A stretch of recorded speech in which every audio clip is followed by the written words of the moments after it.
Shalom à tous, au nom de l'école de Yeshua. Bienvenue donc à cette étude. Nous sommes le 4 avril 2020, soit en fait le 11e jour du premier mois de l'année spirituelle. Comme vous le voyez sur le calendrier, en fait ici, nous sommes ici le premier mois de l'année spirituelle. Nous sommes ici le 4 avril. J'agrandis pour que vous puissiez bien voir. Ok, donc 4 avril, voilà, donc 4 avril, c'est la 24e paracha, Vayikra Ilapla. On va donc lire Lévitique 1, chapitre 1, jusqu'au 5-26, la Haftara, Ésaïe 43, 21 à Ésaïe 44, 28, le psaume 50 et la Brit Hadasha, Marc chapitre 1, versets 1 à 8. Donc ici, c'est le deuxième Shabbat du mois, comme on le voit. Nous sommes en fait ici, donc le deuxième Shabbat du mois, oui. Et donc le 11e jour, c'est bientôt la Pâque qui aura lieu donc le mardi soir, 7 avril. Ok, ce sera le repas de la Pâque. Et le jour férié, ce sera donc le 8 avril. Ce sera donc le 15e jour du premier mois. Ceci donc pour situer les événements. Nous allons donc étudier Vayikra. Vayikra, c'est le Lévitique. Donc, c'est là le Shabbat avant la fête de Pâques, la Pâque de l'Éternel, que l'on étudie, en fait, ici, Lévitique. Lévitique, le livre de Lévitique commence, et aussi le livre de Marc commence. Donc là, on est au début. Sur le plan spirituel, on est au début des choses. C'est le premier mois, selon la Bible, c'est le premier mois de l'année. Et nous voici donc dans Lévitique. On retrouve en fait ici Lévitique chapitre 1. Les lectures, vous les avez en fait en haut ici. Ok, on les retrouve en fait ici et on va lire. Je vais pas tout lire en fait ici, toute la paracha, ce serait trop long. Je voudrais m'attarder, si vous le permettez, sur en fin de compte les prophètes et sur en fait aussi la Brit Hadasha. Ok, pour aujourd'hui. On va donc lire juste quelques passages. Lévitique, c'est très important. C'est le premier livre que l'on lit, que l'on donne aux enfants, dès qu'ils commencent en fait à lire, chez les Juifs, eh bien on donne le livre de Lévitique. Pourquoi ? Pour qu'ils apprennent à s'approcher de Dieu et qu'ils apprennent à, à revenir à Dieu. C'est un livre très important. Et on le fait lire en vrai aux enfants, pourquoi ? Parce que les enfants, quand ils sont tout jeunes, eh bien ils n'ont pas eu le temps d'être déformés par en fait les choses de ce monde, par l'éducation des hommes, etc. Ce qui fait qu'en fait leur âme est quelque part pure. Et donc on leur apprend comment s'attacher à Dieu, rester attaché à Dieu, et si on va de travers, comment revenir pour s'attacher à Dieu. C'est donc un livre merveilleux. Pas toujours facile à lire, j'en conviens, tout simplement parce que les traductions sont pas très bien faites, effectivement. Et puis, c'est aussi un livre chez les traducteurs, notamment dans la chrétienté, on s'en occupait relativement peu. Pourquoi ? Parce que tout simplement, on disait que ça ne concernait pas les gens des nations. Oh, c'est bien dommage, car on apprend beaucoup de choses. C'est là on apprend toute l'importance du péché, des transgressions, des iniquités, et comment en fait faire si effectivement on a été responsable de quelque chose, eh bien comment revenir à Dieu. Cela permet de déterminer ce qui est bien et ce qui est mal devant Dieu. Bien évidemment, aujourd'hui, il n'y a plus de temple et on n'a plus besoin de faire les sacrifices. Mais c'est important d'apprendre. Pourquoi ? Parce que ça nous permet vraiment de prendre la dimension de toutes ces erreurs, de ces péchés, de ces transgressions, de ces iniquités, de ces offenses, de ces manquements, de ces faiblesses, et de savoir comment, en fait, il faut revenir à Dieu. Bien sûr, aujourd'hui, on le fait au travers de Christ, mais le péché est toujours là, les transgressions sont toujours là, les iniquités sont toujours là, mais elles sont lavées au travers de Christ. Mais il faut que j'en comprenne l'importance. Pourquoi ? Tout simplement pour ne plus les faire, tout simplement. Parce que si c'est désagréable en fait à Dieu, si c'est péché devant Dieu, transgression ou iniquité, ce n'est pas parce que j'ai donné mon cœur et ma vie à Yeshua que je dois m'autoriser, justement, à faire des péchés, des transgressions et des iniquités. Je vous donnerai un exemple bien pratique, très pratique. Lorsque vous conduisez, vous avez votre permis de conduire, très bien, c'est une bonne chose. Vous n'êtes pas croyant, ok, puis un jour vous donnez votre vie à Yeshua, ok, vous donnez votre cœur et votre vie à Yeshua, comme on le dit dans le monde évangélique. Eh bien, ce n'est pas parce que vous avez donné votre cœur et votre vie à Yeshua que vous êtes autorisé, parce que vous êtes sous la grâce, à brûler le feu rouge, à passer les lignes jaunes, à ne pas respecter le stop. Car si effectivement, malgré que vous soyez sous la grâce, vous ne respectez pas le code de la route, eh bien, il risque d'arriver de gros problèmes. Vous risquez un grave accident et vous risquez de faire mourir quelqu'un. De faire mourir quelqu'un, de faire mourir un vieillard qui passe entre deux voitures, en stationnement, ou un enfant qui court après un ballon, etc. Eh bien, effectivement, toutes ces choses-là, ça veut dire qu'on doit respecter le code de la route. Mais parce que je suis sous la grâce, je comprends l'importance de la règle. Et la règle, en fin de compte, si elle existe en principe, c'est parce qu'il y a une bonne raison. Alors, s'il y a déjà une bonne raison, eh bien, encore plus, parce que je suis sous la grâce, je vais faire très attention. Très attention pour ne pas toucher un enfant, ou toucher un vieillard, ou toucher n'importe qui, de manière à ne pas être responsable, quelque part, involontairement, d'un péché, d'une transgression ou d'une iniquité. Voilà pourquoi le fait de vivre sous la grâce ne m'exempte absolument pas des règles. Absolument pas devant l'Éternel. Ce qui est péché, transgression, iniquité hier est toujours aujourd'hui péché, transgression et iniquité. Ce qui est important au travers de Christ Yeshua, c'est que nous ne sommes plus sous la condamnation de la loi dès lors que nous appartenons à Christ Yeshua. Mais nous devons apprendre afin d'être façonnés, formés et instruits. Sinon, eh bien, nous ne sommes pas formés ni instruits et nous risquons de ne jamais rentrer dans le royaume de Dieu. Et ainsi aussi, certaines choses, comme les enfants d'Israël, sont sortis de l'Égypte. Ils marchaient à un rocher qui les suivait. C'était Christ lorsqu'ils sont sortis de l'Égypte. Mais aucun d'eux n'est rentré dans le royaume de la promesse. Cela veut dire quoi? Cela veut dire très clairement que si le croyant au travers de Christ Yeshua ne s'éduque pas, ne se forme pas, ne s'instruit pas comme Dieu le veut, cela veut dire qu'il risque très bien de ne pas rentrer du tout dans le royaume de Dieu. Notamment, les Écritures sont très claires. Si je reste un chrétien charnel, je ne rentre pas dans le royaume de Dieu. Je vous renvoie justement à Galates, chapitre 5, versets 19 à 22. Vous pouvez regarder. C'est impossible. Impossible de rentrer dans le royaume de Dieu s'il n'y a pas un travail qui est fait dans nos cœurs et dans nos vies. Crucifier la chair, c'est important, mais aussi notre âme, elle doit être façonnée, instruite. Et comment pourrait-elle être façonnée si ce n'est par la parole de Dieu? Psaume 18, verset 8 nous dit « Ta Torah est parfaite, elle restaure l'âme. » Et voilà où nous en sommes. Restaurer l'âme. Voyons, si vous le voulez bien, maintenant Lévitique. On va lire en fin de compte ici Lévitique. On va lire en fait du verset 1. Je vais lire en fin de compte, voilà. On va lire tout ça. Voilà. Ici, en fait, dans une traduction, bien sûr, qui est revue, qui est corrigée, de manière, en fait, à aller un petit peu plus loin et de mieux comprendre, en fait, les choses. L'Éternel appela Moshe de la tente du rendez-vous. C'est pas la tente d'assignation, c'est la tente du rendez-vous. Et lui parla et dit. D'abord, en fait, en hébreu, c'est Ohel Moed. C'est la tente du rendez-vous, tout simplement. Lui parla et dit. Parle aux fils d'Israël et dis-leur, lorsqu'un descendant d'Adam offrira pour s'approcher une offrande à l'Éternel, il fera une offrande de bétail, de gros ou de menu bétail. Si son offrande est un sacrifice d'élévation de gros bétail, il offrira pour s'approcher un mâle sans défaut. Il l'offrira pour s'approcher à l'entrée de la tente du rendez-vous, devant l'Éternel, selon sa volonté. Il posera sa main sur la tête du sacrifice d'élévation. C'est ce qu'on appelle en fait holocauste. C'est traduit dans vos Bibles par holocauste. En fait, c'est pas vraiment en fait un holocauste. Holocauste, c'est une très mauvaise traduction. Hola, ça veut dire un sacrifice d'élévation. Un sacrifice pour s'élever vers Dieu. Alors, pour montrer qu'on voulait s'élever vers Dieu, on prenait un animal et on le sacrifiait pour montrer à Dieu que l'on voulait, en fait ici, s'approcher pleinement, complètement de Dieu.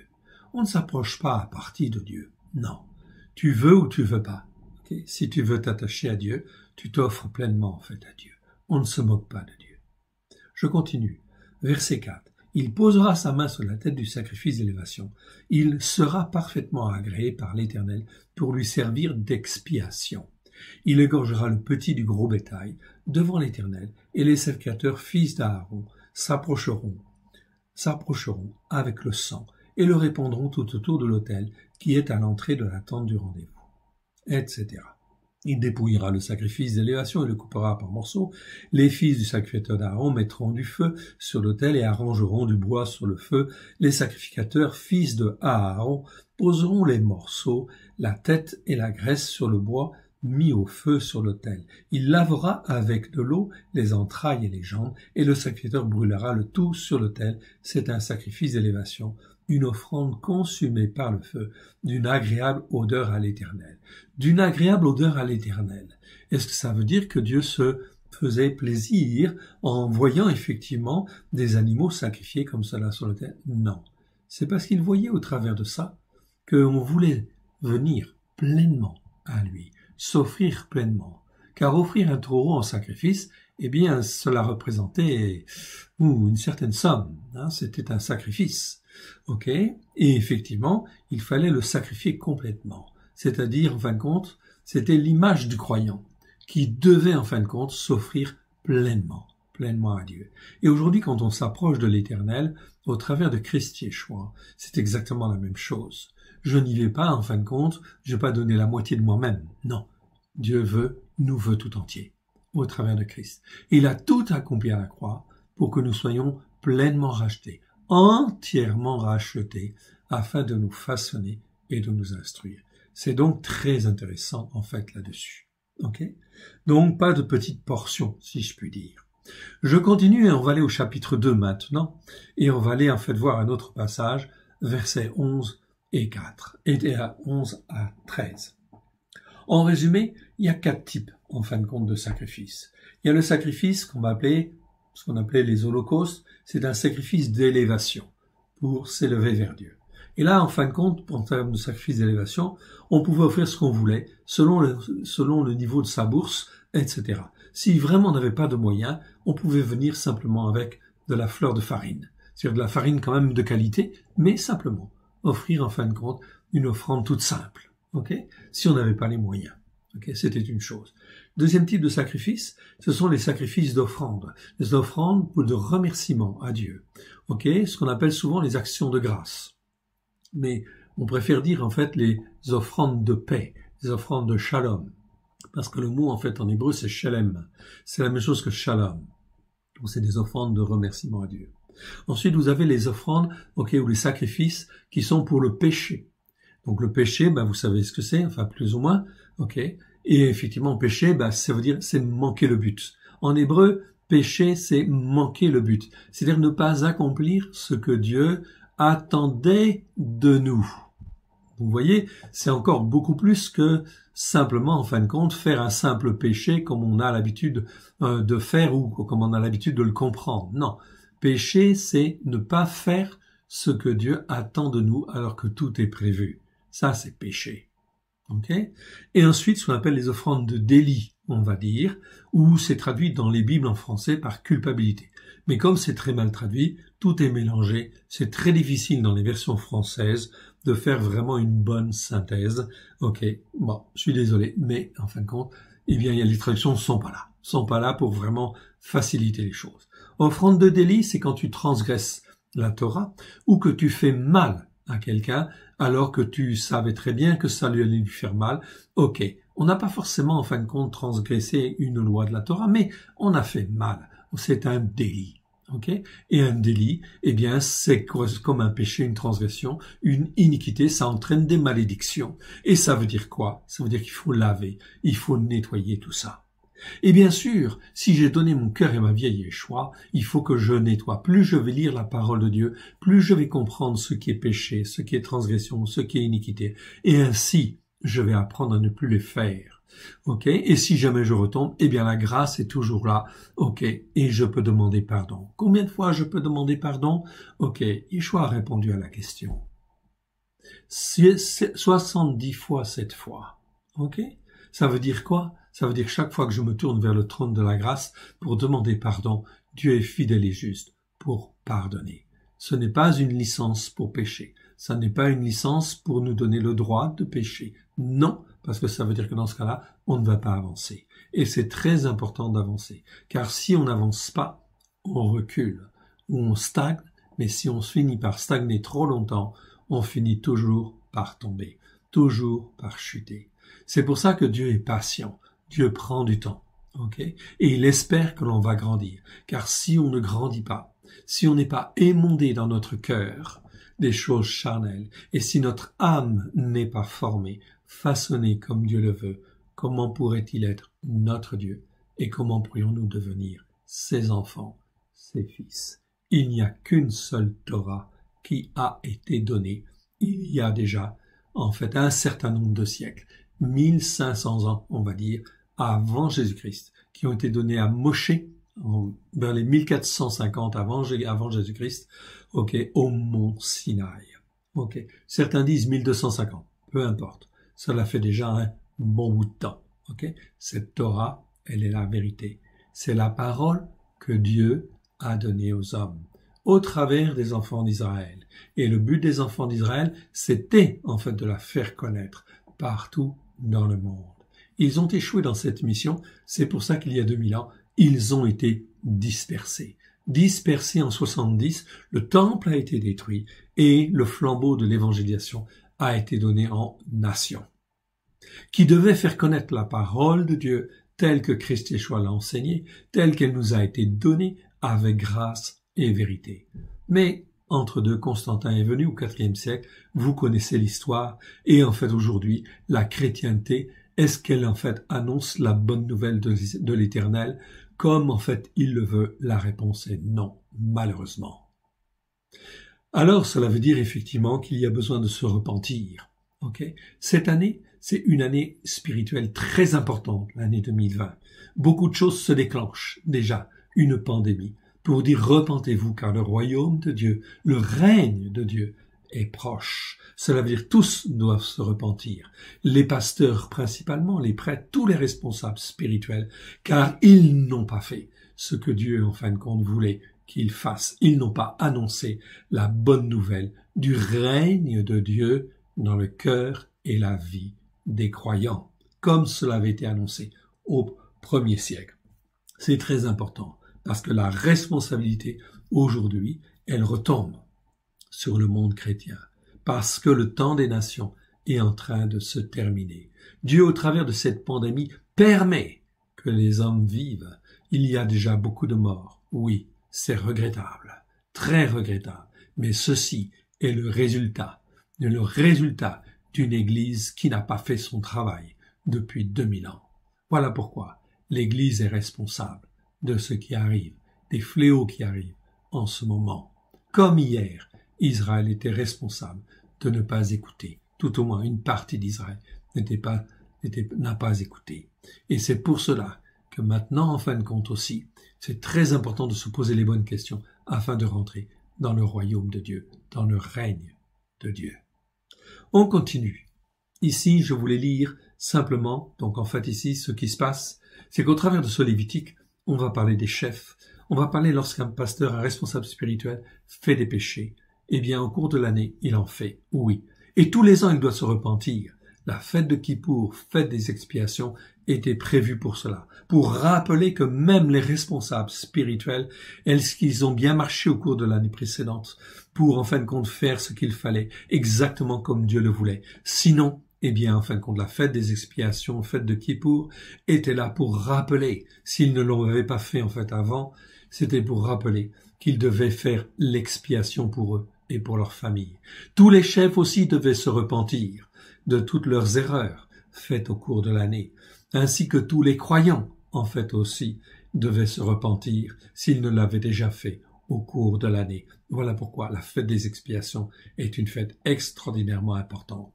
Cette année 2020, c'est une année exceptionnelle, où justement, Dieu est en train de tester, en fait, tous les hommes et toutes les femmes. Cela commence par une pandémie. Je dis bien cela commence, parce que c'est le commencement des douleurs, qui vont venir sur la terre. Ce n'est pas fini, ce n'est que le début, malheureusement. Alors voilà pourquoi il faut revenir à l'Éternel, et en fin de compte s'accrocher à lui. Ici, dans le chapitre 2, je vais lire simplement les versets 11 à 13. Aucune des offrandes ordinaires que vous faites, donc c'était les offrandes simples, lorsqu'on offrait en fin de compte de la fleur de farine, on n'avait pas les moyens, eh bien en fait on faisait simplement une offrande ordinaire, que vous faites pour vous approcher de l'Éternel, ne sera faite avec du levain, donc pas de levain, c'est-à-dire pas de choses qui font mousser ou qui font grandir. Ici nous arrivons bientôt dans la fête des pains sans levain, elle va commencer mardi soir, le 7 avril, ok, c'est la fête de la Pâque et la fête des pains sans levain. Donc pendant 7 jours, pas de levain. On fait sortir de la maison tout le levain.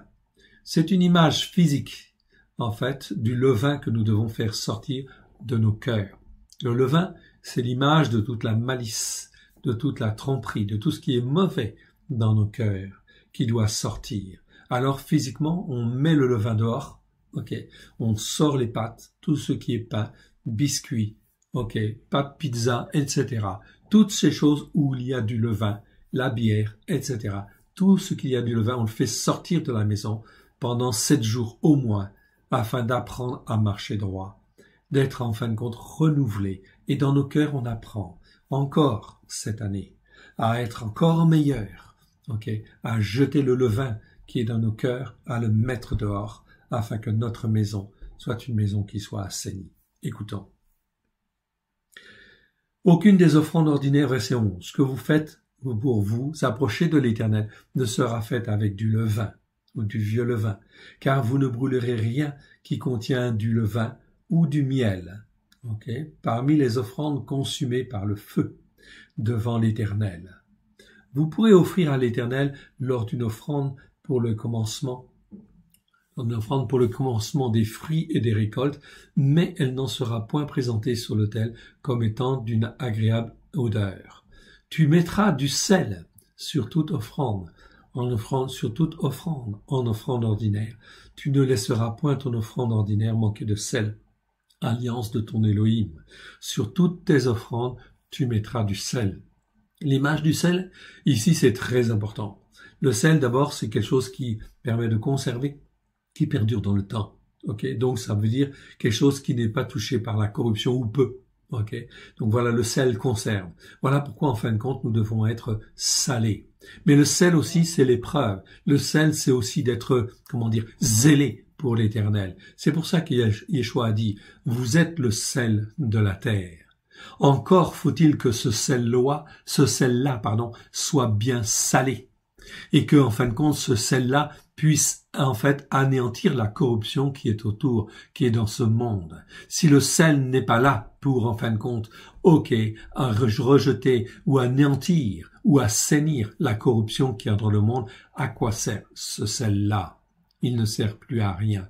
Voilà pourquoi Yeshua dit, vous êtes le sel de la terre. C'est pour ça qu'au travers de lui, oui, nous sommes destinés à être le sel de la terre, à être remplis de bonnes choses de l'Éternel qui font éloigner toute la corruption. Normalement, c'était les croyants avec leur parole, avec la parole de Dieu dans leur cœur et dans leur vie qui devaient inonder le monde. Okay? Malheureusement, aujourd'hui, on a vraiment l'impression que c'est l'inverse qui se fait. C'est pas une impression, c'est un fait. C'est le monde qui a envahi l'Église, qui s'est laissé corrompre par l'esprit de ce monde. Où en est la parole de Dieu qui était enseignée au temps de Yeshua, des disciples, Le message que l'on entend, la plupart du temps, est un message qui est fade, ou qui manque complètement de sel. Malheureusement. Allons, si vous le voulez bien, dans le chapitre 4, maintenant, de Lévitique. 4 de Lévitique. Je m'arrête en fait un instant ici, sur ce chapitre 4. Et on va lire en fait ici les 4 premiers versets. L'Éternel parla à Moshe et dit, parle aux fils d'Israël, et dit, c'est une âme. Ici c'est le mot nefesh, c'est bien une âme, on parle de l'âme. Pêche involontairement contre un seul des commandements de l'Éternel, en faisant des choses qui ne doivent point être faites. Si le sacrificateur, celui qui est oint, pêche et rend le peuple coupable, il offrira à l'Éternel pour le péché qui lui a fait manquer le but, le petit d'un gros bétail d'un taureau sans défaut pour le péché. Il amènera le taureau à l'entrée de la tente du rendez-vous devant l'Éternel, posera sa main sur la tête du taureau et égorgera le taureau devant l'Éternel. Ok. Ici, de quoi parle-t-on? On parle de la responsabilité des sacrificateurs.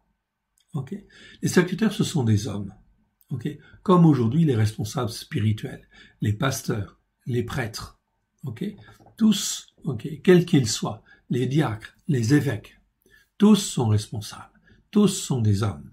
Est-ce qu'ils ont marché parfaitement? Est-ce qu'ils peuvent marcher parfaitement tout au long de l'année devant l'Éternel? La réponse est non. En tout cas, moi je ne crois pas. Ok? Je ne crois pas. Moi-même, je ne crois pas. Ok? Moi, ça fait 30 ans que je suis avec le Seigneur. Je ne peux pas dire que je marche tous les jours d'une manière droite devant le Seigneur. J'ai mes faiblesses. Ok? Et ça veut dire quoi? Ça veut dire que nous devons demander pardon à Dieu. Nous devons demander pardon à Dieu. Il y a une fête, comme je vous ai dit tout à l'heure, la fête de Kippour. C'était une fête spécialement prise pour que tous les responsables puissent demander pardon à Dieu pour eux et pour leur famille de tout ce qu'ils n'avaient pas fait de droit devant l'Éternel. Alors bien sûr, on ne vient pas avec un taureau, on ne vient plus avec ça, mais ça veut dire quand même qu'il faut demander pardon à Dieu. Pourquoi? Parce que si je ne demande pas pardon à Dieu, qu'est-ce qui se passe? La réalité spirituelle derrière, c'est que les péchés, les transgressions et les iniquités qui n'ont pas été confessés et lavés entraînent des iniquités, c'est-à-dire des malédictions qui vont se reporter sur notre famille par la suite, ok, et sur notre entourage, et ici même sur l'assemblée, en réalité, ok, sur l'assemblée elle-même, car le responsable spirituel, eh bien, en fin de compte, il a un impact spirituel sur chacune des brebis. Et selon ce qu'il enseigne, comment il enseigne, il va marquer les âmes des brebis. Il va créer des liens d'âme et des liens spirituels, et au travers de ces liens d'âme et de ces liens spirituels vont être transférés un certain nombre de doctrines, ok, de fausses doctrines ou de bonnes doctrines, ok, tout un certain nombre de choses qui vont être gravées dans le cœur et la tête des gens.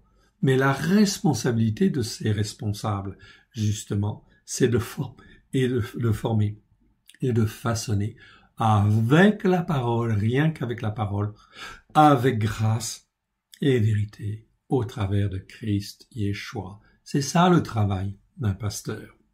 C'est pas de dominer, c'est pas de contrôler les brebis, pas du tout. C'est d'éduquer, façonner les brebis, afin que le Saint-Esprit puisse les façonner comme il le veut, et que chez l'un et chez l'autre, il puisse y avoir tel don ou tel autre don, afin de servir Christ et de servir l'Éternel, à la gloire de l'Éternel lui-même. Ok. Tout cela, en fait, voilà, en fait, pourquoi tous les responsables ont bien, en fait, un rôle à jouer. Ensuite, on va parler, en fait, de l'assemblée des témoins. Si toute l'assemblée des témoins d'Israël pêche involontairement, tout ça ici, on est dans le péché involontairement, par rapport, en fin de compte, à un commandement de Dieu. Ok? Un seul commandement de Dieu. Si tu pêches contre un seul des commandements de l'Éternel, ok, eh bien, ça veut dire que tu es responsable devant Dieu. C'est-à-dire que ça va entraîner des conséquences, ça va entraîner des iniquités, ça va entraîner des malédictions. Ok? Je ne citerai qu'un seul commandement. 4e commandement. Observe le jour du Shabbat pour le sanctifier. Celui-là n'est jamais respecté. Mais on a bien d'autres qui ne sont pas respectés. Mais celui-là, c'est un exemple. Alors on peut demander pardon. Pardon chaque année pour ne pas l'avoir fait. Ok? Et en fin de compte, eh bien, si on demande pardon, c'est pour ne pas faire la même chose l'année suivante. Voilà pourquoi c'est extrêmement important aujourd'hui de se poser les bonnes questions et de demander pardon à l'Éternel et de revenir sur ses commandements à lui. Ok.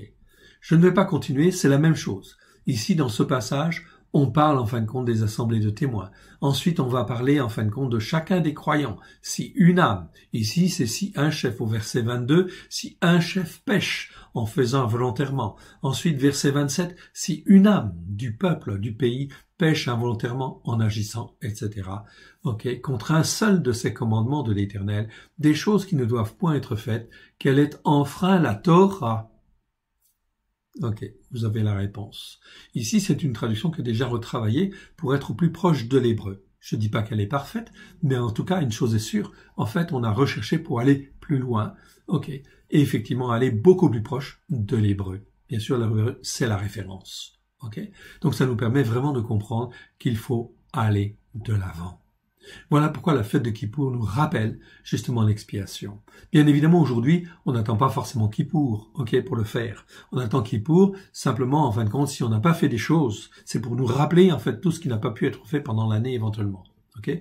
Mais sinon, aujourd'hui, on se tourne vers Dieu, on demande pardon au travers de Christ Yeshua et on remercie Christ Yeshua parce qu'il s'est offert lui-même en sacrifice pour nous, afin de nous laver, purifier de tous nos péchés, toutes nos transgressions, nos iniquités. Ça nous apprend, ça nous instruit, ça nous façonne. Je voudrais aller un peu plus loin, ok, parce que je voudrais passer un petit moment chez les prophètes et dans, en fait, la Brit Hadasha. Donc, on va aller, en fait, ici, ok, je vais aller dans Ésaïe. Ok, Ésaïe 43. Ésaïe 43, nous y voici. 43, verset 23. Verset 23 à 28. Donc, lisons en fait ici ce passage, 23 à 28. Donc, simplement, en fait, ce passage-là. Lisons ce passage-là si vous le voulez bien. Ok? Et tu ne m'as pas invoqué, ô Yaakov, car tu m'as laissé. Non, pardon, verset 21. On va commencer au partir du verset 21. Ok? Verset 21.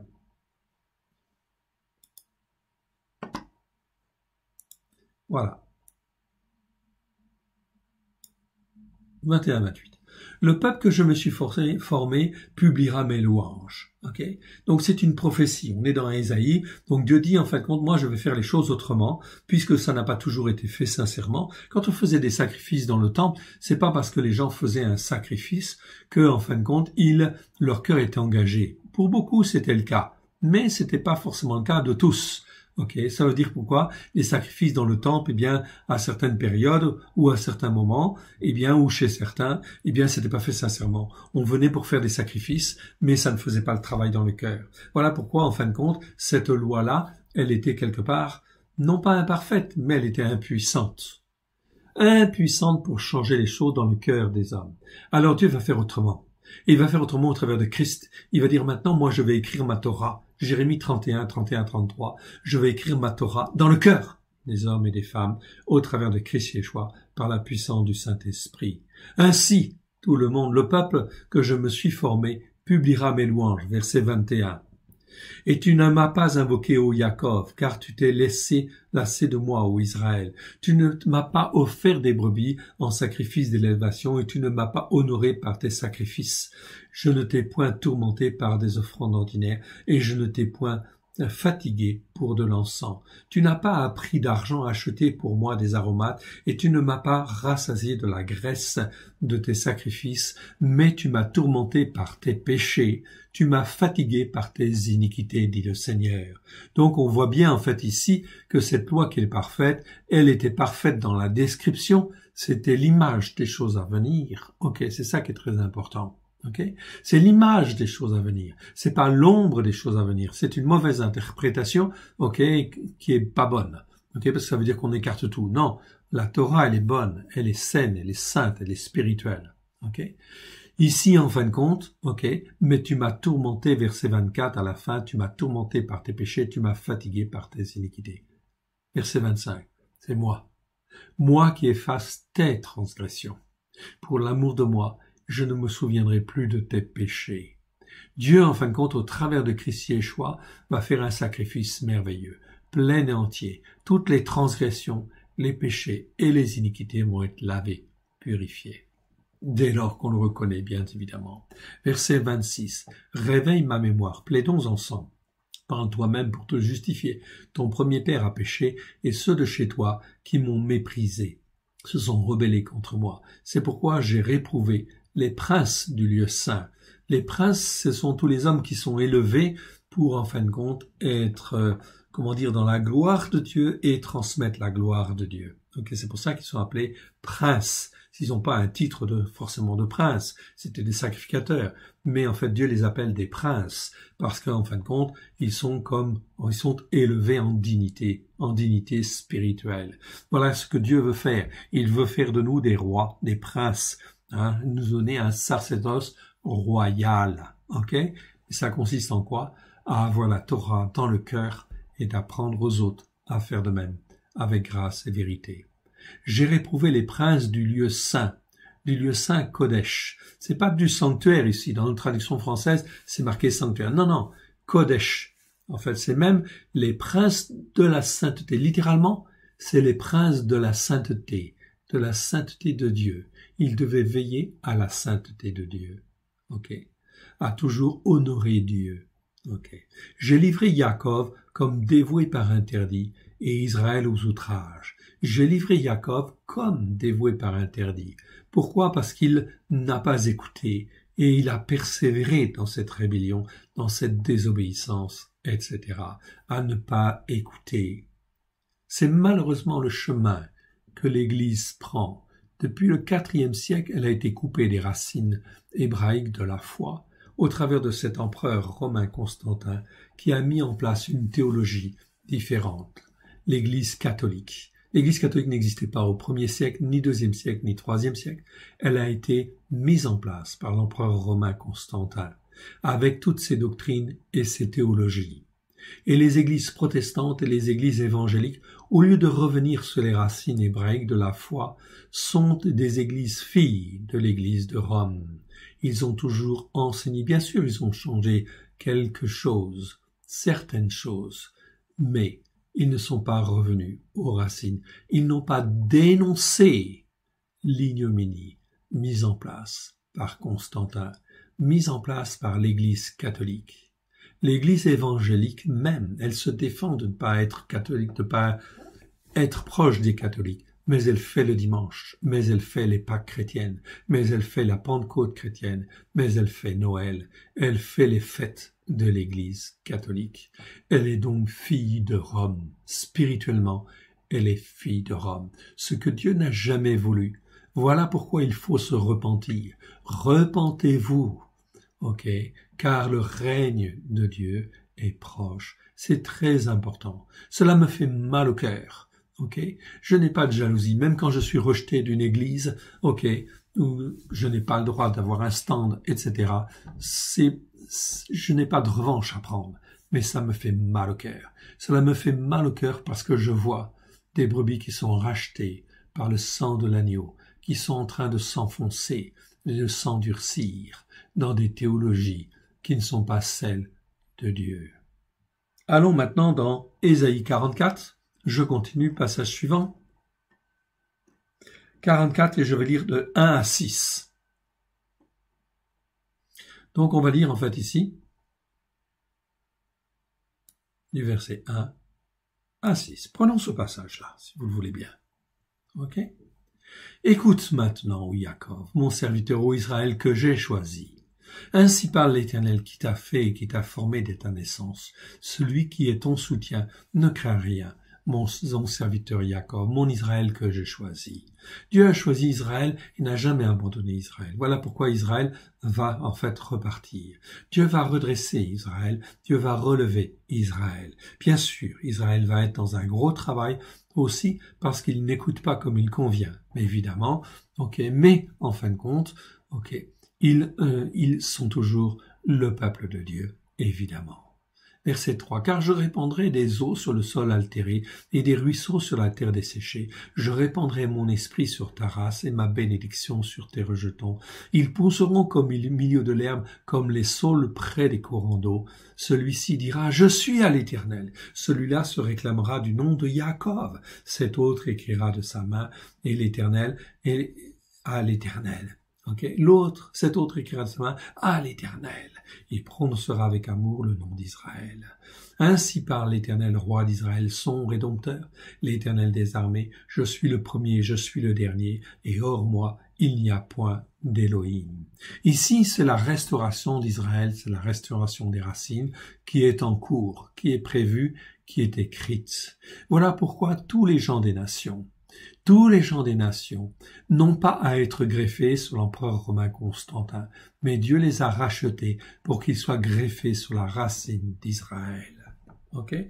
Ils sont greffés sur Israël, parmi Israël, on va dire, pas à la place d'eux, au milieu d'Israël. Car il n'y a qu'une seule promesse qui a été faite, c'est à Abraham, Yitzhak, Yaakov. Ok.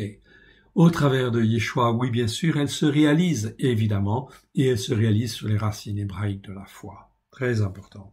On continue avec le verset, 8. N'ayez pas peur, ne tremblez pas. Ok, je monte un peu. N'ayez pas peur et ne tremblez pas. Ne t'ai-je pas dès longtemps annoncé et déclaré, vous êtes mes témoins. Y a-t-il un autre Dieu que moi? Il n'y a pas d'autre rocher, je n'en connais point. Ici, c'est le mot, le mot Dieu en hébreu, c'est Eloah. C'est très rare. Ce mot, en fin de compte, existe dans 57 fois dans 56 versets. C'est Dieu au singulier. En fait, c'est Dieu le Père. Okay. Le mot pluriel de Eloah, c'est Elohim. Elohim, vous connaissez. Mais Elohim, c'est toujours, en fin de compte, le Père, le Fils et le Saint-Esprit. En fait, ils sont trois. Okay.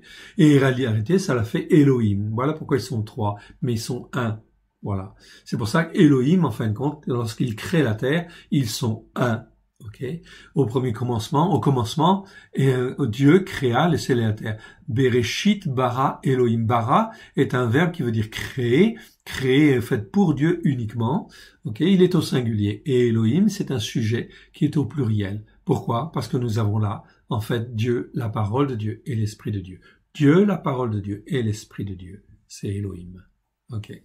Et Eloah, en fait, existe tout court. C'est Dieu souverain, Dieu le Père, en fait, on va dire. Ok. Il n'y a point d'autre Dieu, Eloah, ok, que moi.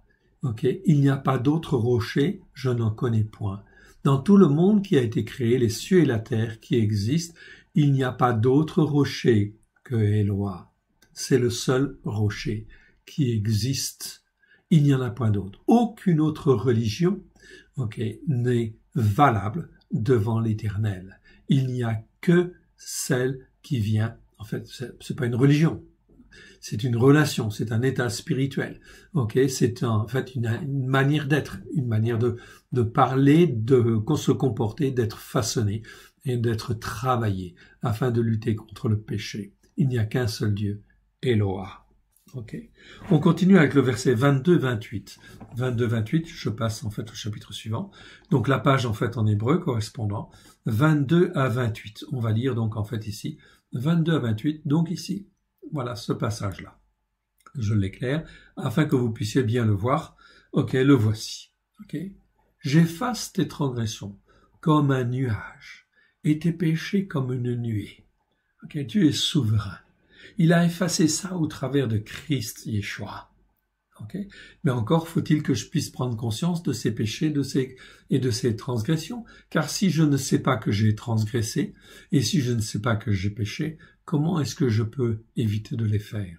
Voilà pourquoi la Torah, elle est saine, elle est sainte, elle est spirituelle, et que je dois effectivement l'écouter et la mettre en pratique, avec grâce et vérité au travers de Christ Yeshua.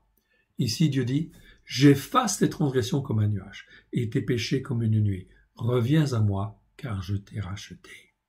Cieux, réjouissez-vous, car l'Éternel a agi, profondeur de la terre. Retentissez d'allégresse, montagnes, éclatez de cris de joie. Vous aussi, forêts, avec tous vos armes, car l'Éternel a racheté Yaakov. Il a manifesté sa gloire en Israël. Oui, il a racheté, en fait, Israël. Même Israël ne sait pas qu'il a été racheté. La plupart du temps, en dehors des Juifs messianiques, qui, comme nous sommes sur la Torah, les prophètes et les psaumes, il y en a pas beaucoup qui savent, en fait, vraiment, qu'ils ont été rachetés par le sang de l'agneau, par Christ Yeshua, malheureusement. Mais pourtant, Dieu le dit là. Toutes les transgressions, toutes les iniquités, du jour au lendemain, sont parties, sont parties. Cieux, réjouissez-vous, ça vaut la peine de se réjouir, évidemment. Cieux, vous pouvez vous réjouir, Profondeur de la terre, vous pouvez vous réjouir. Et les nations peuvent se réjouir, en fait, aussi. Pourquoi? Parce que si cela a été fait pour Israël, Ok. Cela veut dire que ce salut, il s'étend à toutes les nations, à tous ceux qui parmi les nations croient, pour être greffés. Où ça? Sur Constantin? Non. Sur les pharisiens? Non. Sur les racines hébraïques de la foi, sur l'Israël spirituel de Dieu. Ok? Sur Jacob racheté. Amen. À la gloire de son saint nom. Je vous rappelle, même si ma mémoire est bonne, le mot Jacob, en fait, ici, est une écriture pleine. Ça n'existe que 5 fois. Ça veut dire, en fin de compte, pleinement racheté. Ok? Si ma mémoire est bonne. Ainsi parle l'Éternel, verset 24, ton Rédempteur, celui qui t'a formé dès ta naissance, moi l'Éternel, j'ai fait toutes ces choses, seul j'ai déployé les cieux, seul j'ai étendu la terre. Aujourd'hui même, tu interpelles toutes les nations, tous les gouvernements, tous ceux qui dirigent les pays. Bien sûr, ils sont chefs sur leur pays, oui, mais qui a créé le ciel, qui a créé les cieux, qui a créé la terre? C'est Dieu, c'est Elohim. À Elohim, le seul Dieu unique et vrai, et c'est lui qui rachète. Voilà pourquoi tous les chefs des nations doivent aussi plier le genou devant l'Éternel, ou prendre conscience qu'il y a un Dieu qui a fait le ciel et la terre, car tous les habitants de la terre sont sur la terre de Dieu, et enfin dépendent de Dieu. Seul j'ai déployé les cieux, seul j'ai étendu la terre. Verset 25, j'anéantis les signes des prophètes de mensonges, et je proclame insensés les devins. Je fais reculer les sages, et je tourne leur connaissance en folie. Voilà, c'est très important ceci. Voilà pourquoi la responsabilité de l'Église, depuis 2000 ans, elle est très fortement engagée, et qu'elle doit se repentir. Ok? Et les églises évangéliques doivent aussi se repentir, etc. Ok. Si Mulhouse a été touché en fait ici par la pandémie aussi d'une manière forte, c'est parce que c'est une des plus grandes églises, qui est une des plus grandes églises qui en fin de compte avait un impact et il y avait un appel important sur elle, fondamental, de revenir sur les racines hébraïques de la foi.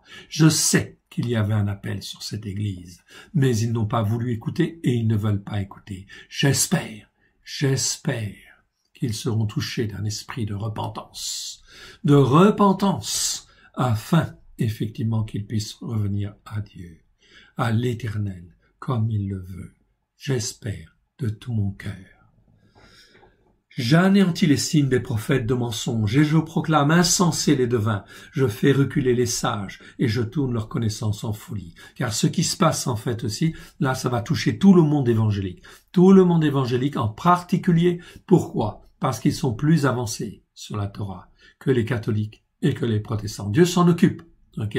Mais les évangéliques, c'est la branche, en fait, ou les évangéliques d'une manière générale, c'était la branche la plus avancée sur le plan spirituel. Mais au lieu d'avancer encore plus sur les racines, que font-ils? Ils reviennent aux racines de l'empereur romain Constantin. C'est pas bon, ça c'est mauvais. C'est mauvais, très mauvais. Verset 26.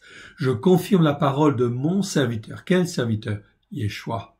Là, on connaît très bien, en fin de compte, ce que ça veut dire. Je confirme la parole de mon serviteur Yeshua, et j'accomplis ce que prédisent mes envoyés. Tout ce que Dieu, en fin de compte, a choisi pour être des envoyés, eh bien, il va l'accomplir. Je dis de Yerushalayim, elle sera habitée, et les villes de Yehuda, elles seront rebâties, et je les relèverai de leurs ruines. Il y a en fait une restauration glorieuse dans les temps à venir. Je dis à l'abîme, dessèche-toi, je tarirai tes fleuves. Je dis à Cyrus, hier c'était Cyrus, aujourd'hui c'est pareil, Cyrus, eh bien en fin de compte il est mon berger. C'est une image aussi du Mashiach aussi quelque part.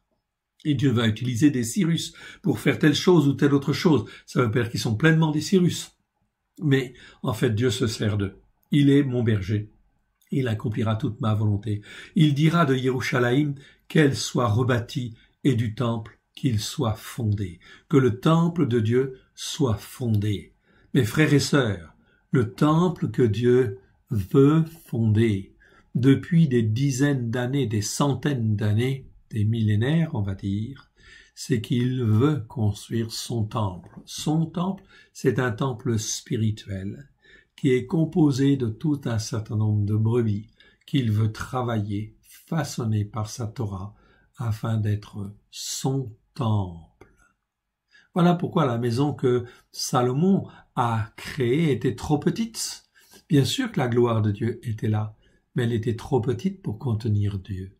Dieu veut être au milieu de son peuple. Ça a toujours été son souhait, de toute éternité, d'être au milieu de ses créatures, pourvu qu'elles soient façonnées, formées, comme lui le veut. Et il n'y a pas 36 moyens d'être formé ou façonné. Il suffit de suivre ses lois, ses commandements et ses jugements, ses manières de juger, afin d'être un avec lui, au travers de Christ Yeshua, celui qui nous a rachetés. Voilà donc un programme très intéressant. Okay? Je voudrais aller maintenant, en fait, dans la Brit Hadasha, et on va aller dans Marc. Lévitique, on commence avec cette paracha, Vayikra. On commence, en fin de compte, le Shabbat avant la Pâque. On commence la lecture de Lévitique. Et on commence la lecture aussi de Marc. L'évangile de Marc. Les Juifs messianiques avaient fait le même découpage que les parachiotes dans l'évangile de Marc. Ils avaient pris l'évangile de Marc, ils l'avaient divisé en 54 morceaux, plus les fêtes de l'Éternel. Et effectivement, on s'aperçoit qu'il y a bien une correspondance entre l'évangile de Marc et effectivement la lecture des parachiotes, le système de lecture des Juifs traditionnels, des Juifs, en fin de compte, d'une manière générale. Ici, voyons, à partir du verset 1, commencement de la bonne nouvelle de Christ Yeshua, fils de Ha-Elohim. Je ne reviens pas sur la définition du mot Ha-Elohim. Ha-Elohim, ça veut dire le seul Dieu unique et vrai. Yeshua est le fils de Ha-Elohim, du seul Dieu unique et vrai, celui, en fin de compte, qui est le Dieu d'Abraham, de Yitzhak, de Yaakov, de Moshe, de David, des prophètes et de Christ Yeshua. C'est pour ça que quand on dit fils de Dieu, Dieu ça veut rien dire. C'est un mot qui vient de la culture gréco-romaine et on peut tout mettre à la dimension de Dieu, sous le nom de Dieu. Mais quand on dit Ha-Elohim, non. Quand on dit Ha-Elohim, c'est le seul Dieu unique et vrai. Le Dieu d'Abraham, le Dieu de Yitzhak, le Dieu de Yaakov. Et on va retrouver dans les Écritures en hébreu le mot Ha-Elohim. Je vous l'ai dit, je vous ai fait déjà une petite prédication là-dessus. 374 versets nous indiquent le chemin spirituel qu'il faut suivre au travers de la Bible pour être celui qui est attaché à Dieu et rester attaché à Dieu. Et Yeshua est bien le fils de Ha-Elohim, du seul Dieu unique et vrai. Verset 2, selon ce qui est écrit dans les prophètes, voici, j'envoie devant toi mon messager qui préparera ta voie. Ta voie. Ici, en fin de compte, c'est mieux que ton chemin. C'est pas un chemin que Dieu fait. Non, c'est une voie. Une voie qui est claire, qui est nette depuis 2000 ans. C'est pas un chemin. Non, c'est une voie. Il y a différents mots pour dire chemin en fait en grec et il y a différents mots aussi pour dire chemin en fin de compte aussi en hébreu. En hébreu, le mot en fait c'est le mot derer. Derer ça veut dire plutôt une voie, ou un grand chemin mais c'est vraiment quelque chose vraiment de très grand, comme on va le voir tout à l'heure. Donc ici c'est une voie. Préparera la voie de Christ, à tel point que au premier siècle on disait en fin de compte les chrétiens disaient, les croyants en Yeshua disaient nous suivons la voie que Dieu a tracée. Et cette voie-là, j'ai bien peur que l'Église, d'une manière générale, ne l'a pas trouvée. Ne l'a pas trouvée en fait encore. Elle est toujours dans des chemins détournés, dans des chemins égarés, les chemins de Constantin. Voilà pourquoi il est obligatoire, nécessaire, impératif que l'Église se repente. Que tous ceux qui se disent chrétiens, qui se disent croyants de Constantin, issus de Constantin, effectivement se repentent afin de suivre la voie de l'Éternel. On va retrouver ce message-là dans Matthieu chapitre 11, verset 10. On va le retrouver dans Luc 7, 27. Je vais donc pas y aller. Par contre, je vais aller dans Malachie, chapitre 3, verset 1. Voilà, lisons. Voici, j'enverrai mon messager. Il préparera la voie. Même chose dans les traductions françaises, les traducteurs on dit le chemin ici. Mais le mot c'est derer. C'est le mot derer que vous voyez là ici en bas. Derer. Derer c'est un mot qui existe 707 fois dans 627 versets. Je les ai vérifiés les uns après les autres. Cela nous parle d'abord en fin de compte de voix, essentiellement de voix. Les voix de l'Éternel, etc. Ok? C'est très important, ça, parce que c'est pas en fin de compte un chemin, c'est une voie. Il préparera la voie devant moi, et soudain entrera dans son temple. Voilà pourquoi on parle ici du temple. Ici, c'est le temple que l'Éternel veut faire, en fait, ici, sur le plan spirituel. Le Seigneur que vous cherchez. Ok? Le Adon que vous cherchez. Et le messager de l'alliance, ok, le messager de l'alliance que vous désirez, voici il vient, dit l'Éternel des armées. Qui pourra se tenir le jour de sa venue? Qui restera debout quand il paraîtra? Car il sera comme le feu du fondeur, comme la potasse des foulons. Il s'assiera, fondra et purifiera l'argent. Il purifiera les fils de Lévi. Il les épurera comme on épure l'or et l'argent. Et ils présenteront à l'Éternel des offrandes simples, selon la justice par la foi. Ici, c'est le mot tzedaka en hébreu, et tzedaka, eh bien, en fin de compte, ça nous parle de la justice par la foi.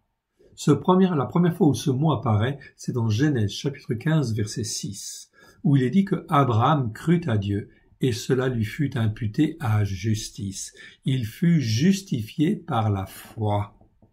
Parce qu'il fut justifié par la foi, il a montré comment il fallait marcher, comment il fallait fonctionner sur le plan spirituel. C'est apprendre à marcher par la foi. Peu importe ton niveau spirituel, pourvu que tu marches par la foi. Et si tu marches par la foi, Dieu va te faire passer par différents types d'épreuves afin de te façonner. C'est pour ça qu'on doit dire « Merci Seigneur pour les épreuves. Merci Seigneur parce que tu me montres le chemin. » Amen. C'est donc très important. Retenez en fait ici c'est une voie et il y a un messager de l'alliance qui est prévu. Ici on parle bien de Yeshua et de Jean le Baptiste. Cette voie-là, elle est faite en fait annoncée par le prophète et cette voie-là, elle est posée sur la Torah, les prophètes et les psaumes. Oui, bien sûr. Il préparera ta voie. Verset 3. C'est la voix de celui qui crie dans le désert. Préparez la voie. Toujours pareil, pas le chemin. Et c'est la voie de l'Éternel, en fait, ici, que nous avons. La voie pas le chemin de l'Éternel. Non, la voie de l'Éternel. En hébreu, c'est derer. Si je vais, en fin de compte, ici, ok, dans Ésaïe 40, versets 1 à 13, on parle bien, en fait, de l'Éternel. C'est bien l'Éternel. On parle de l'Esprit de l'Éternel, en fait, aussi, en fait, ici. C'est pour ça que c'est jamais l'Esprit du Seigneur. Non.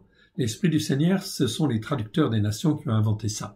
Dans la Bible, en fait, en hébreu, ok, vous avez l'Esprit de Dieu ou l'Esprit de l'Éternel. Ok, c'est très clair. Ok, c'est en fait ici, voilà pourquoi ces traductions, en fait, nous ont faussé le problème. Ok, nous ont faussé l'interprétation. Allons dans Ésaïe maintenant.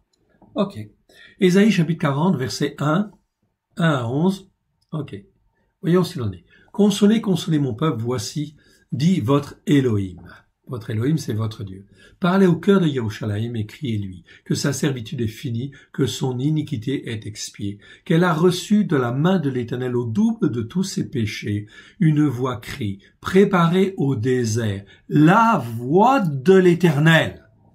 Pas le chemin de l'Éternel, la voie de l'Éternel. Okay? Depuis 2000 ans, cette voie, elle est en fait tracée. Elle est toute tracée. Où sont les prédicateurs? Où sont ceux qui proclament cette voie-là comme étant effectivement celle que Dieu a prévue dès le commencement? La voie de l'Éternel. Aplanissez dans les lieux arides une route pour notre Dieu. Ici, en fin de compte, on va utiliser un autre mot, c'est le mot Messila. Messila, c'est une route ou une autoroute, si vous voulez. Ok, pour notre Elohim. Que toute vallée soit exaucée. C'est-à-dire que toute doctrine, toute colline, toute chose, en fin de compte, soit abaissée, annihilée devant ce que Dieu veut faire. Que toute montagne et toute colline soient abaissées. Mes frères et sœurs, de quoi parle-t-on ici? Que toute montagne et toute colline soient abaissées. Toute doctrine, toute église qui a une doctrine qui est posée sur Constantin, celle-là sera abaissée. Ici, que toute montagne et toute colline soient abaissées, tout ce qui n'est pas posé sur la Torah de l'Éternel, notre Dieu, sera abaissé, sera réprouvé. Okay, dans les temps qui viennent.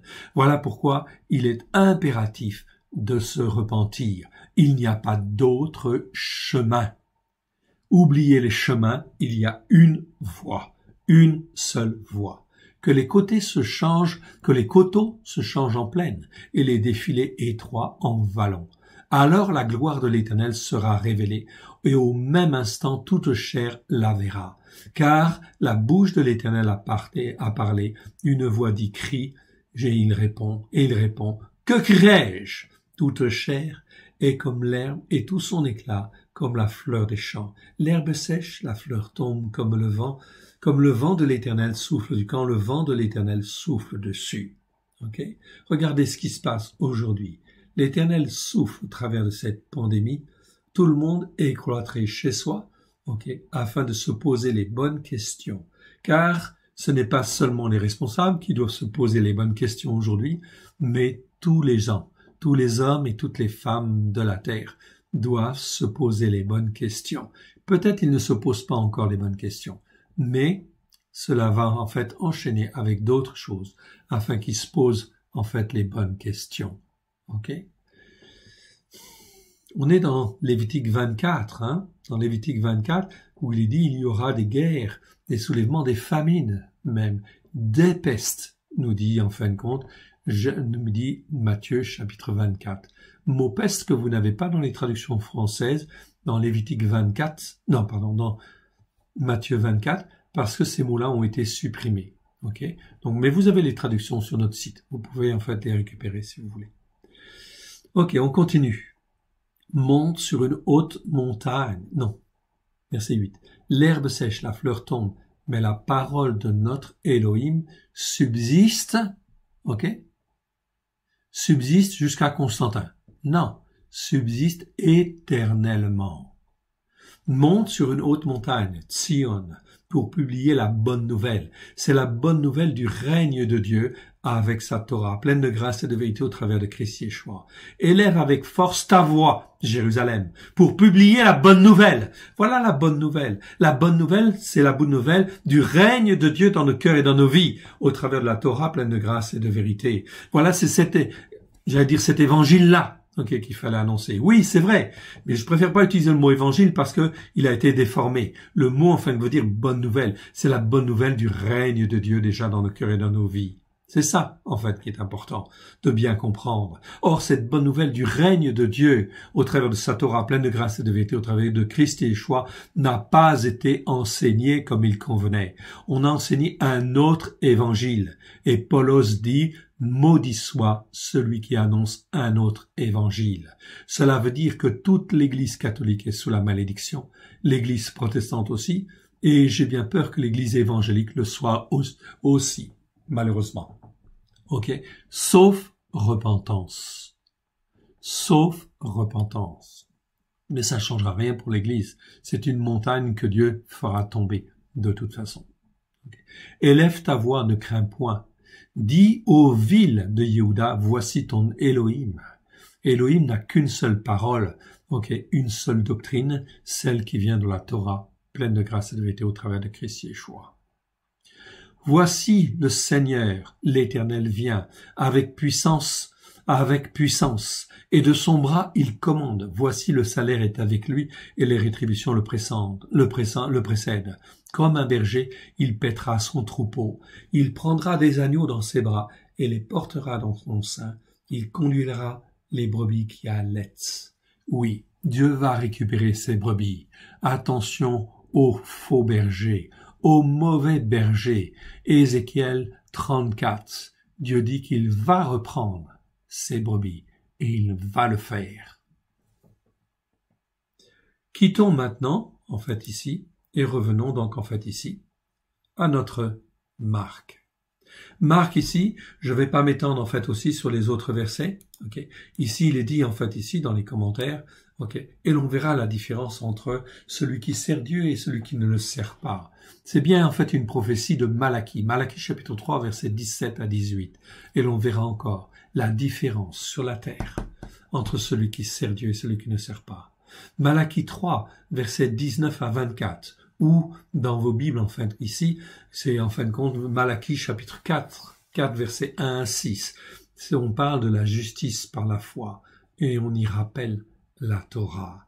Donc ici, voyons, chapitre 4, de versets 1 à 6, ou 3, 19 à 24 dans les Bibles en fait en hébreu.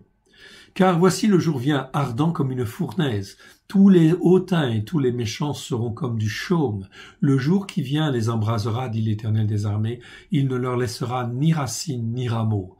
Mais pour vous qui craignez mon nom, se lèvera le soleil de la justice par la foi. Tzedaka en fait en hébreu. Et la guérison sera sous ses ailes. Vous sortirez et vous sauterez comme les veaux d'une étable. Et vous foulerez les méchants, car ils seront comme de la cendre sous la plante de vos pieds au jour que je prépare, dit l'Éternel des armées. Verset 4 du chapitre 4, ou verset 22 du chapitre 3. Souvenez-vous, Dieu est en train de préparer une voie. Il parle de la voie qu'il va faire au travers de Christ, et il dit ici, souvenez-vous de la Torah de Moshe, mon serviteur, auquel j'ai prescrit en Horeb pour tout Israël des lois et des jugements justes.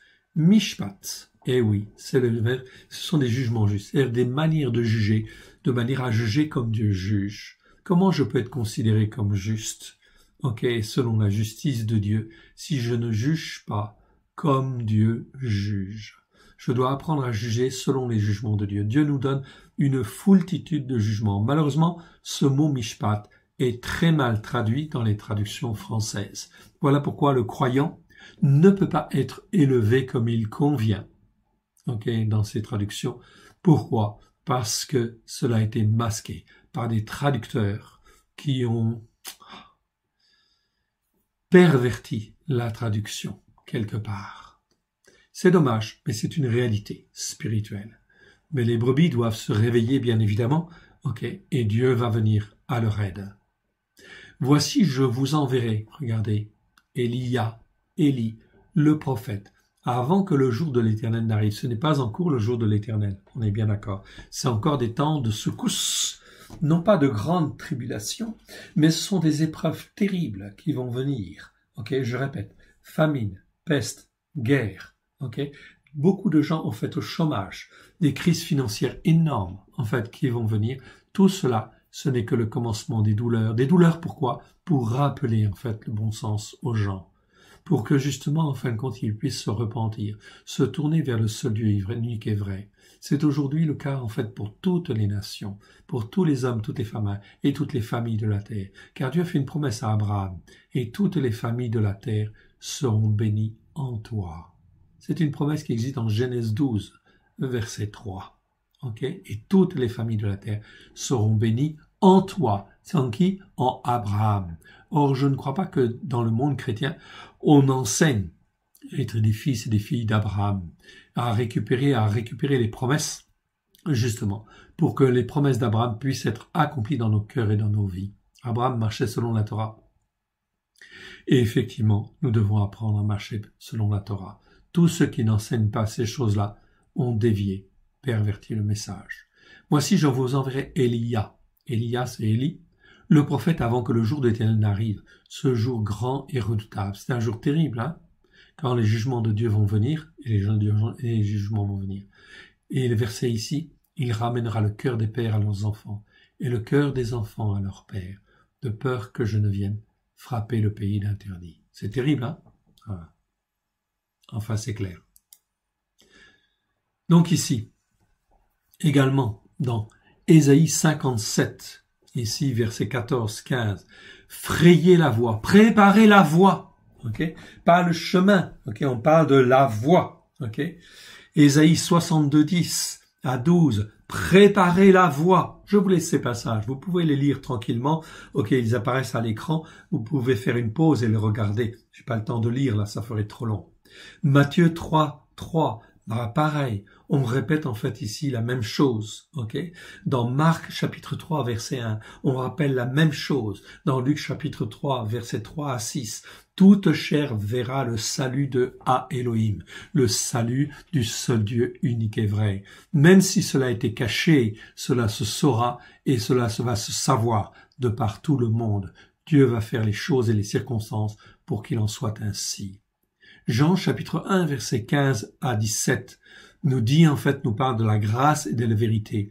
Oui, la Torah a été donnée à Moshe, oui. La grâce et la vérité sont venues au travers de Christ Yeshua, oui, mais c'était sans annuler la Torah. Il est venu pour nous révéler la Torah avec grâce et vérité.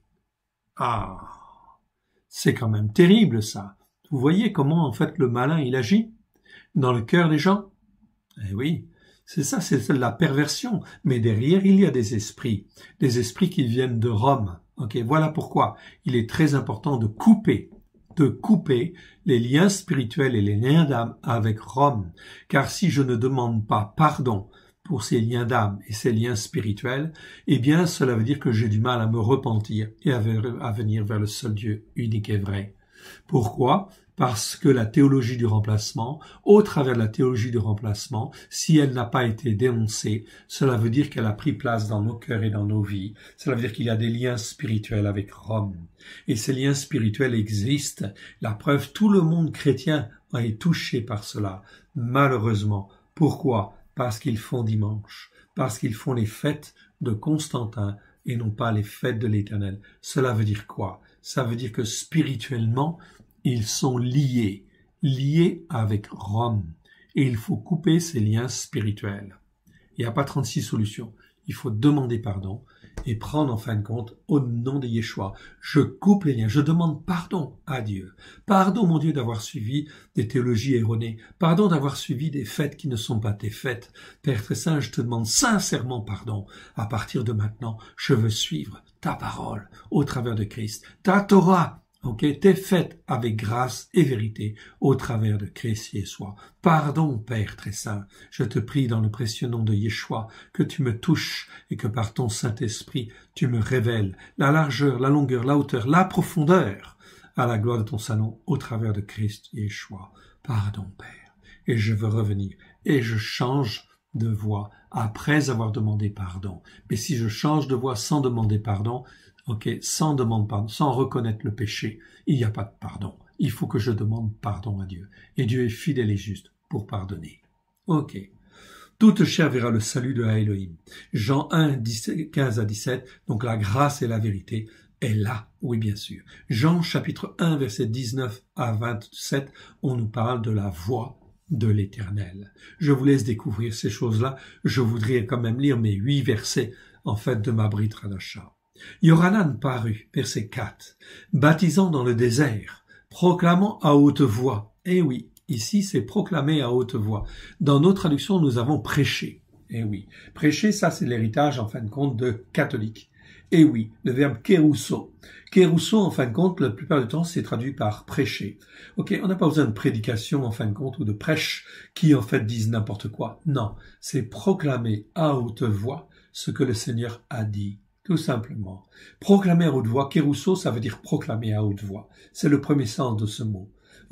Mais Yohanan, qu'est-ce qu'il est venu? Est-ce qu'il est venu prêcher dans le désert? Non, il n'a pas prêché. Il est venu proclamer à haute voix, quoi? Qu'il fallait se repentir. Le baptême de la repentance. Eh oui, très important.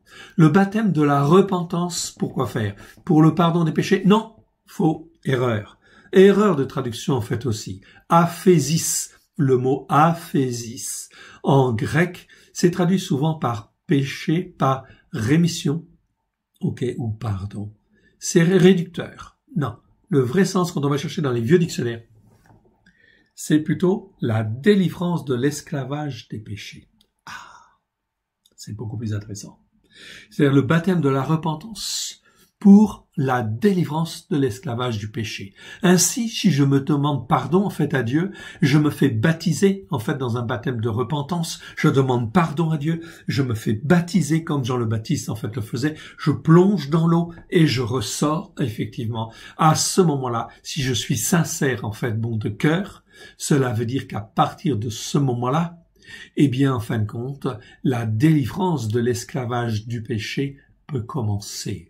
Mais il faut que je sois instruit et façonné sur ce qui est péché, transgression et iniquité. Mais la délivrance, elle est acquise Oui, c'est la délivrance, c'est Yeshua. Yeshua, ça veut dire délivrance déjà. La délivrance de l'esclavage du péché. Je peux à ce moment-là ne plus être dépendant de cet esclavage-là. Les chaînes sont rompues, ok, et à ce moment-là, je peux avancer avec effectivement Yeshua à mes côtés pour avancer avec droiture dans la voie que l'Éternel a prévue pour moi.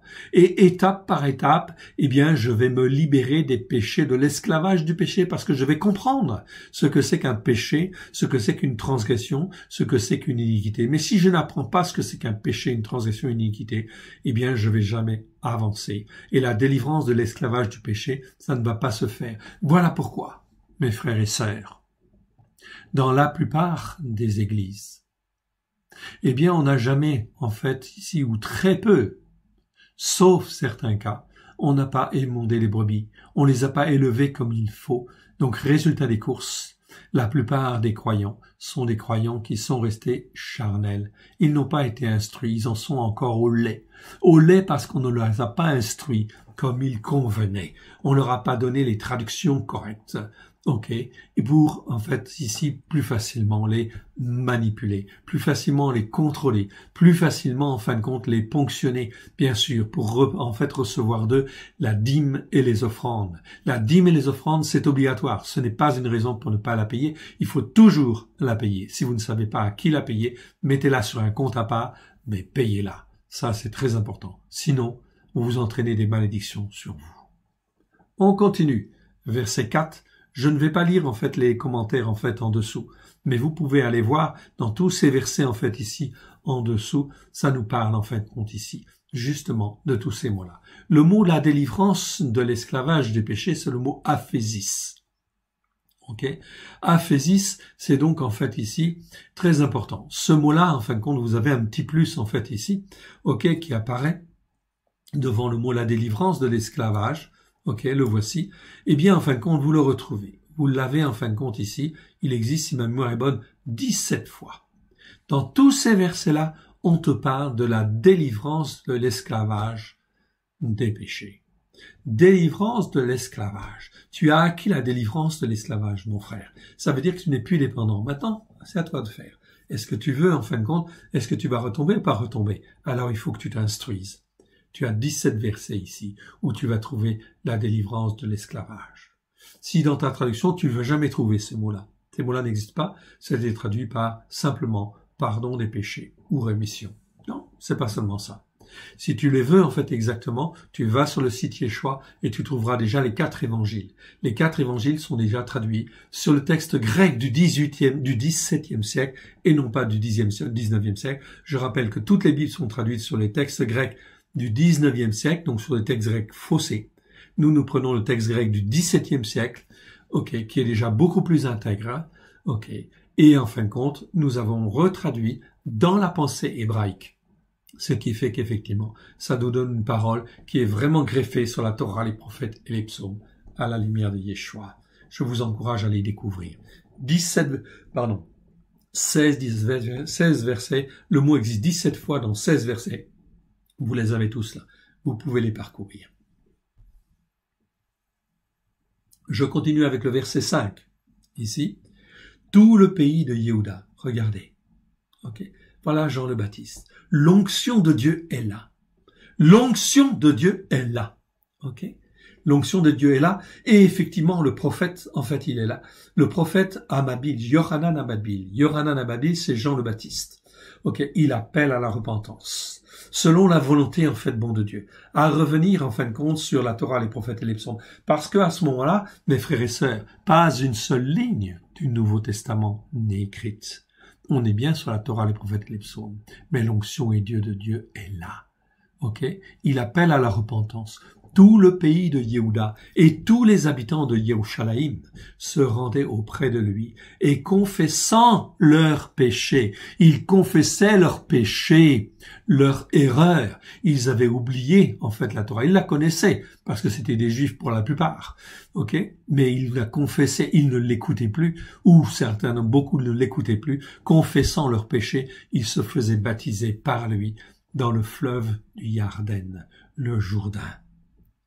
Yohanan avait un vêtement de poil de chameau et une ceinture de cuir autour des reins. Il se nourrissait de sauterelles et de miel sauvage. Pourquoi dit-on cela? Okay? Est-ce que ça a une importance qu'il porte un vêtement de poil de chameau? Oui, c'est important. C'est très important parce que c'est un symbole. Yohanan, il s'embarrassait pas des choses de ce monde. Oui, bien sûr, il était dans le désert, déconnecté des choses de ce monde. Okay? Un vêtement de poil, pas n'importe quel poil. Ça aurait pu être des poils d'une autre bête. Non, poil de chameau. Chameau, en fait, en hébreu, c'est en fin de compte, la lettre la plus grande. Et oui. C'est la lettre, en fin de compte, qui symbolise aussi la connexion, en fait, avec Dieu. C'est-à-dire qu'en fin de compte, il dit exactement ce que Dieu veut qu'il dise. Pas autre chose, rien que ce qu'il dise. Et Dieu, dans sa bonté et sa miséricorde, il veut sauver. Voilà pourquoi, en fin de compte, il appelle à la repentance. Ici, déjà, confesser, en fait, ses péchés. Et en fin de compte, Dieu dit, en fin de compte, à Yohanan, tu vas dire cela. Et il a une ceinture de cuir autour des reins. La ceinture de cuir, c'est le symbole, en fin de compte, de la Torah. Oui, bien sûr. De la vérité. Du cuir. Le cuir, ça symbolise la peau donc du sacrifice. Oui, bien sûr. Ça nous parle de sacrifice. Il se nourrissait de sauterelles et de miel sauvage. Donc de choses totalement, pleinement cachères. Effectivement. Parmi les insectes, la sauterelle est le seul animal qui peut être mangé parce qu'il a des jambes, en fait, plus hautes que son corps. Encore que toutes les sauterelles ne sont peut-être pas cachères. Attention donc à ça quand même. Donc, ici, ça c'est très important. Tous les autres insectes ne sont pas consommables. Cela entraîne des maladies. Des maladies comme, en fin de compte, ce qu'il y a actuellement, la pandémie actuellement, c'est une épizootie. Ça vient, en fin de compte, d'une maladie, en fin de compte, infectieuse qui est sur des animaux, probablement la chauve-souris, et effectivement, donc ça s'est répandu chez les hommes à cause de consommation, en fin de compte, d'aliments qui étaient effectivement absolument abominables à Dieu. Donc Dieu se sert de cela. Verset 7, il proclama à haute voix en disant, il vient après moi, celui qui est plus puissant que moi. Je ne suis pas digne de délier en me baissant la courroie de ses sandales. Et oui, il proclamait à haute voix. Kérousso, en fait, ici, c'est le verbe, en fait, grec, qui veut dire plutôt proclamer à haute voix. Je vous encourage, mes frères et sœurs, là où vous êtes plantés, à proclamer à haute voix qu'il y a une voie de salut préparée par l'Éternel au travers de Christ Yeshua. Oui, bien sûr. Afin de restaurer et donner une chance à tous ses habitants dans le monde qui sont dans l'épreuve.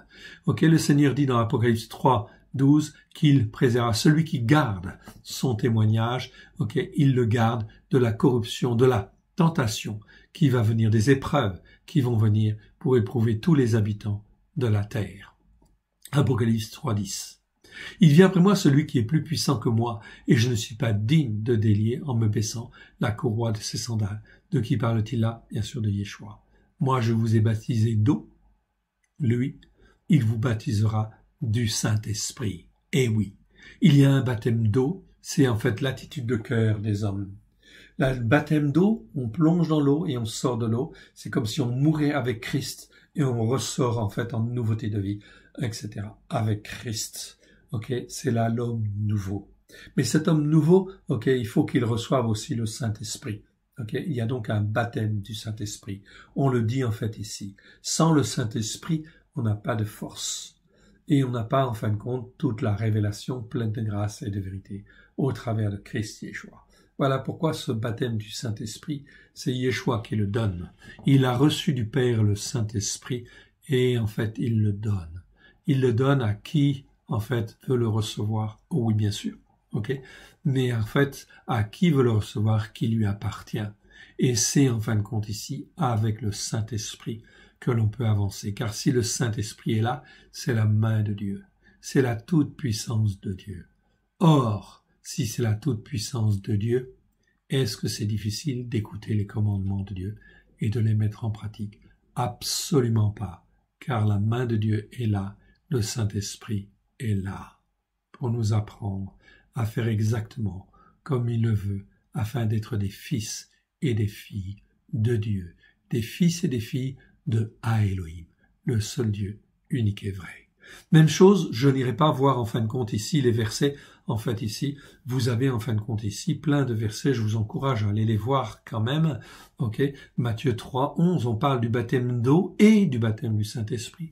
Luc 3, 16 à 18, on te parle idem de la même chose, mais aussi de la bonne nouvelle. La bonne nouvelle, c'est qu'il y a le baptême d'eau et le baptême du Saint-Esprit. C'est pas un autre évangile qui a été annoncé, c'est le baptême de la puissance de Dieu, ok, pour ceux qui sont baptisés, afin qu'ils puissent rentrer dans le royaume de Dieu, dans le règne de Dieu dans leur cœur et dans leur vie.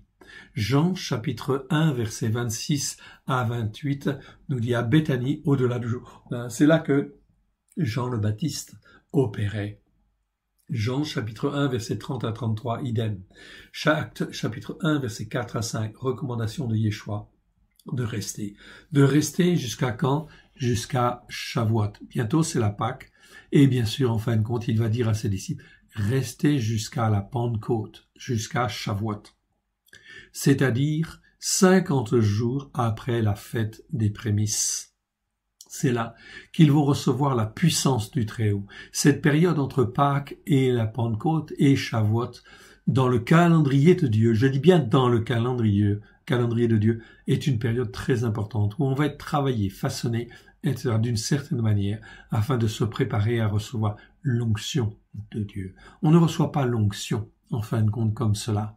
L'onction qui a été donnée à droite et à gauche, c'est une onction qui permettait d'avoir des signes et des prodiges pour montrer que l'Éternel Dieu était là. Mais ce qu'il voulait au travers de cette onction, c'était de dire « Mes fils, je suis là, et je suis là pour que vous reveniez à moi sur la Torah, les prophètes et les psaumes, au travers de Christ Yeshua. » Et non pas pour recevoir l'onction et faire ce que l'on voulait, comme on voulait. Non. C'est pour faire la volonté de Dieu. Voilà pourquoi l'onction qui a été distribuée n'a jamais perduré dans les églises et qu'elle s'est partie à un certain moment. Pourquoi? Parce que Dieu ne peut pas agréer des fondements erronés et que Dieu ne peut absolument pas agréer les fondements de l'empereur romain Constantin. Ça, c'est impossible. Dieu a sa propre Torah et Dieu a ses propres lois, ses propres jugements. Ok. Et ceux-là sont parfaits. Donc voilà pourquoi il est très important de bien être instruit comme il faut. Donc je vous encourage dans les 7 semaines qui vont être entre la Pâque et la Pentecôte à effectivement travailler correctement à votre salut. Ok, sur la Torah, les prophètes et les psaumes, à la lumière de Yeshua. Acte 2, versets 1 à 4. Là, c'est l'onction de Shavuot, l'onction de la Pentecôte, sur tous les disciples qui sont bien enseignés sur la Torah, les prophètes et les psaumes. Ce sont des Nazoréens, des consacrés consacrants. Ils ont tous la Torah dans le cœur et ils l'enseignent aux autres à faire de même. Ok, ce sont des Nazoréens. Okay. Acte 11, verset 16. Pétros parle du baptême d'eau et du baptême du Saint-Esprit. Pour les nations maintenant, c'est avec en fait Corneille, souvenez-vous. Et effectivement, cela s'ouvre aux nations. Cela n'est pas simplement pour les Juifs, c'est aussi en fin de compte pour les nations. Le même baptême d'eau et le même baptême du Saint-Esprit pour être greffé sur les racines hébraïques de la foi, sur la Torah, les prophètes et les psaumes, absolument pas sur l'empereur romain Constantin. Donc, aucune montagne, aucune colline ou appartenir à telle église ou telle église, non. Vous avez été racheté par le sang de l'agneau pour être greffé sur les racines d'Abraham, de Yitzhak, de Yaakov, de Moshe, de David, des prophètes, de Yeshua, sur l'Israël spirituel qui est posé sur les racines hébraïques de la foi. Ok, à la gloire de l'Éternel. Acte 19, versets 3 à 7. Tous ne savent pas qu'il y a 2 baptêmes. Oui, là on s'aperçoit qu'il y avait Apollos. Apollos, en fait, il enseignait avec beaucoup de zèle. Mais en fait, il n'était pas baptisé du Saint-Esprit. Donc il dépensait beaucoup d'énergie, etc. Ok, de par lui-même. Alors on va lui parler. Et puis en fin de compte, Apollos va en fait l'imposer ses mains sur Apollos et 11 qui sont avec lui. Et effectivement, ils vont recevoir le Saint-Esprit. Ça va aller beaucoup mieux, effectivement, en fait, ensuite. Parce que la puissance du Saint-Esprit est là pour nous révéler la grâce et la vérité, pleinement la grâce et la vérité, et nous donner toute la puissance et la volonté de Dieu. Ok? C'est ça qui est très important. c'est fondamental. Ces 2 baptêmes sont essentiels. Et si vous n'avez pas reçu le Saint-Esprit, dans Luc chapitre 11, il est dit qu'il suffit simplement de le demander. Merci de m'avoir écouté. Je vous souhaite en ce Shabbat un très bon Pessah qui va arriver donc mardi prochain, mardi soir. Pessah, c'est la fête de Pâques. Donc je vous engage à la célébrer de tout votre cœur, de toute votre âme, avec votre famille ou les personnes qui sont chez vous, à la gloire de l'Éternel. Ne manquez pas cette Pâque de l'Éternel. Et si jamais, en fait, certaines personnes l'ont manqué, sachez que l'Éternel, dans sa bonté immense, a prévu pour tous ceux qui manquent cette date. Et cette date est impérative dans le calendrier, quelque part. Donc ne la manquez pas.